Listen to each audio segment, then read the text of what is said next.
नमस्कार, मी संस्कृती आणि आपण पाहत आहात नवा मराठा। या नववर्षाच्या सुरुवातीलाच राज्य सरकारने नागरिकांना एक गिफ्ट दिला आहे। या नवीन वर्षात ऑनलाईन पद्धतीने वारस नोंद करता येणार आहे। नागरिकांना ई फेरफार प्रणालीला पूरक असलेल्या ई हक्क प्रणालीचा म्हणजेच पब्लिक डाटा एंट्रीचा वापर करून वारस नोंद, 7/12 वरील इक्ककार नोंदी, बोजा दाखल करणे, बोजा कमी करणे, मैतांचे नाव कमी करणे, विश्वस्तांचे नाव कमी करणे, अपाक कमी करणे अशी विविध कामे करता येणार आहे।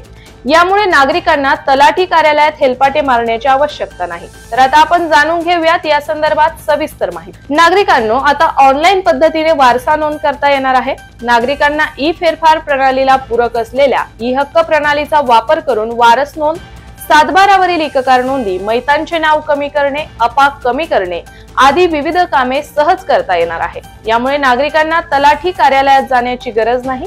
याशिवाय महसूल संदर्भातील काही कामेही ऑनलाईन पद्धतीने करता येणार आहेत।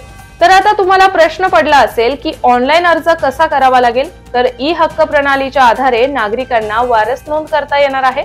ई फेरफार आधारे तलाठ्यांना हे काम करता येणार आहे। नागरिकांना सहकारी संस्थांना सर्वप्रथम pdir.maharashtra.gov.in या संकेतस्थळावर लॉग इन करावे लागेल।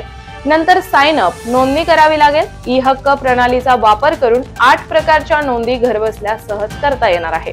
त्यासाठी अगोदर ऑनलाईन अर्ज करावा लागेल। आवश्यक ती कागदपत्रे अपलोड करावी लागतील।